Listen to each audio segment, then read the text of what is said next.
Mga bro, bigati na naman ang balita para sa Philippine Air Force. Isa na namang milestone ang naabot natin dahil ang Lockheed Martin, ang kilalang American aerospace manufacturer, ay opisyal nang kinikilala ang Pilipinas bilang isa sa kanilang mga customer ng C-130J-30 aircraft. Napakalaking bagay nito para sa ating defense at logistical capabilities, mga bro. Alam nyo ba mga bro, na tatlo ang na-purchase nating C-130J-30 transport aircraft.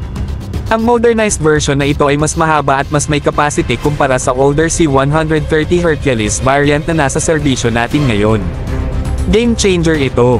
Hindi lang pang deployment, pang rescue operations pa, lalo na sa panahon ng sakuna. At mga bro, hindi lang ito ang partnership natin with Lockheed Martin. Kasama rin dyan ang S-70i Black Hawk combat utility helicopters na ginagamit ng Philippine Air Force para sa iba't ibang tactical missions. Dagdag pa, nasa spotlight pa rin ang F-16 Viper, ang contender ng Lockheed Martin para sa ating multi-role fighter jet acquisition project. Kung ito ang mapipili, siguradong masusulit ang ating air defense.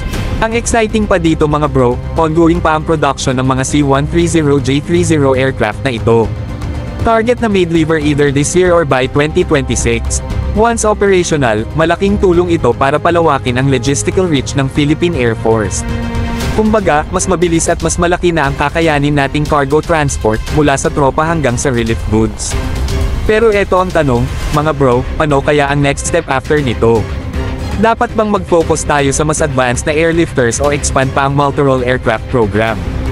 Ang mahalaga, tuloy-tuloy ang momentum ng ating modernization program.